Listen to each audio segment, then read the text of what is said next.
Every dystopian sci-fi cyberpunk setting has them, megacorporations. Big bad companies, willing to do everything for profit, literally leaving a trail of bodies behind, employing ruthless mercenaries that use ultra-modern secret equipment and weaponry to secure shareholder value. The nation-state is either powerless or ceased to exist. But, as dystopian as our times are right now, they are still missing what keeps Google, Facebook and Apple, and their Chinese equivalents Baidu and Alibaba, from taking power. What keeps oil conglomerates from building their carbon paradise on Earth. In summary, the answer is quite simple: the deal is not right, yet, and sometimes having power is actually a drawback. Let's have a look at some numbers. Amazon, the biggest tech giant by revenue, can boost an annual revenue of $386 billion in 2020. Apple comes in with a revenue of $294 billion. Biggest company by revenue, however, is Walmart with a staggering revenue of $559 billion, also in 2020. Most other companies in this range deal with oil and are, in most cases, state-owned. These figures do not match the United States with budget expenditures of $9,818 billion or Japan with $2,362 billion in 2020. However, Amazon surpasses Mexico with her expenditures of $313 billion or Switzerland with $263 billion. You probably have noted that I'm talking here about the revenues of private companies, all the while comparing these figures to the expenditures of states. Aforementioned companies are generating a positive income, meanwhile these states always have had holes in their budgets, holes that actual circumstances only enlarge. We will see later that this difference is part of the reason why we do not encounter megacorporations today. In terms of force, however, tech giants and other private sector behemoths seemingly don't have much to show. Sure, they can kick people from their platforms and maybe start some kind of litigation, but they don't have a standing army and an own police force. Certainly you are not beaten up in jail for violating the platform's rules. They may employ shady tactics here and there and use private contractors, especially when dealing with countries that cannot guarantee the safety of the firm facilities. However, they actively try to avoid any conflict and do what countries tell them to do. Think of the beating Apple, Microsoft and Facebook get from regulators worldwide, let alone the immense pressure the Chinese government puts on companies operating within its borders.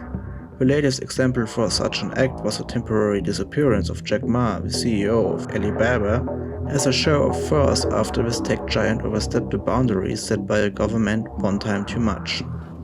Operating under such circumstances is far from idle for a company, therefore it makes sense for a company to break free from these restraints and try to become independent from any sovereign state. Such a company could make its own rules and operate the most profitable way. We shall name a company that operates independent from any states, a megacorporation. In history, we have examples of companies that met the definition of such megacorporations. Think of the East India Company that expanded its rule over India step by step, if necessary by force, with an own army and navy. Indeed, most of the early colonial enterprises were private in some way or another, brought forth by private entrepreneurs with the support of their monarchs, free to exploit their colonies without any restraints. However, these private endeavors did not withstand the test of time and ended up being integrated into their respective nations or whichever nation took control of the colony. Often they relied on their home governments to support them both financially, albeit the trade with colonial goods usually was highly profitable, and with military means. This points to the central problem: whoever wants to be as powerful as a state has the same responsibilities and therefore expenditures as a state. This is the fundamental relation between protection and obedience. The said concept has been most prominently formulated by Thomas Hobbes, whose creation is the namesake of his channel. Of course, being powerful and commanding obedience is nice. Getting people to do whatever you want, forcing them to buy from your stores, using your products and services, charging them tolls for using your infrastructure, etc. is certainly great for your balance sheet. The cherry on top is no regulatory oversight or antitrust legislation. However, there is the massive drawback of protection. Guess to whom the people are addressing their needs and reach out for support? You and your megacorporation. People expect from you to help them when you deprive them of their money and, usually, weapons. If you don't help them, they might start to rebel against you, take what they need and want, finally destroying your means of production and your company altogether. This rebellion is driven by your perceived shortcomings, since your megacorporation is the face of power and hence seen as responsible for literally everything. Like with a nation-state, it doesn't matter whether you caused the situation in the first place or not, or whether you did what you could to help. In a rebellion, security expenses quickly get out of hand and your earnings report goes south, driving your megacorporation to bankruptcy. Your East India Company had to turn to the empire after the rebellion of 1857 destroyed the company's realm in India. Moreover, there's the risk of outsiders trying to take over your company's business as well. Who would stop them when there is no state around? Therefore, you have to invest in defense, another expense on your balance sheet that does not yield immediate profit, like environmental protection and labor rights. Finally, your corporate subjects maybe want to have a say in your decisions as well, since those decisions impact their life like nothing else. Suddenly, you have to justify decisions that maybe make sense to you and your shareholders, but not to the general population. You can provide this justification either by introducing some kind of democratic process, which can yield unwelcoming results and tends to spread in more and more areas of your business, or by handing out monetary incentives, that is, welfare. Both ways come with a high price tag. Sure, you can charge for more things then, but the balance sheets of most states are deep in the red for a reason. Amazon, meanwhile, free from such expenditures, can rake in hefty profits. This shows that an up-and-coming megacorporation has to choose between two paths to follow: stay in the private realm as a normal private company and bow to the Leviathan, or become a state in its own right, a new Leviathan, but with all the drawbacks. A modern example for companies that at least veer to the later approach are drug cartels and organized crime in general. Like every private company, try to generate revenue by offering services and goods. However, since these illicit offerings usually negate state power and thrive in weak states, they tend to pick up functions of the state as well. The prime example is the protection racket. The mob forces businesses in its territory to pay for protection. But this is not only a one-way transfer, the mob actually has to provide protection, and it does. In some places, local mobsters have replaced the national police force altogether. Another example is disaster relief. Cartels around the world are known to hand out care packages, etc. to locals. This isn't just a PR stunt, but fosters acceptance in the populace that usually has to suffer under the mob. Like getting a relief check makes people laugh at politicians even though they pay much more in taxes. During the ongoing crisis, some cartels even enforced curfews, certainly nothing that benefited them directly. Organized crime, however, shows that there is a third way that both illegal and legal companies pursue, being an indirect power.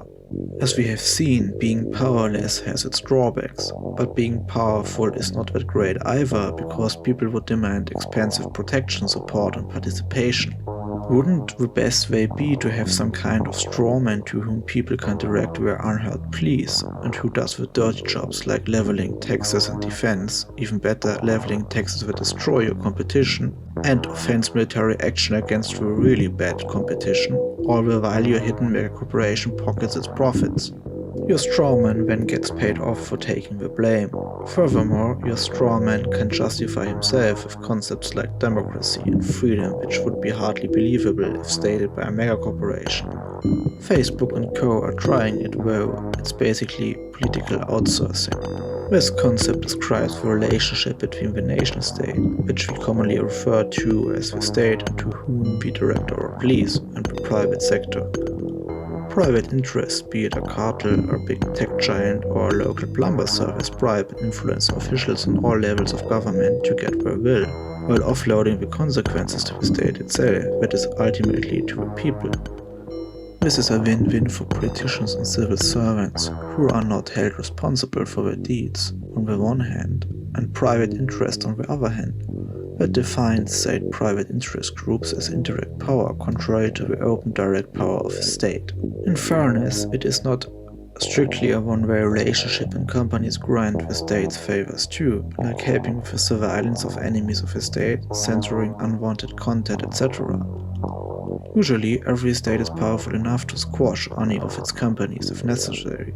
This gives the state enough leverage on them to achieve its own end with support of its companies, all the while the state's officials are able to pocket some sweet bribes on the way.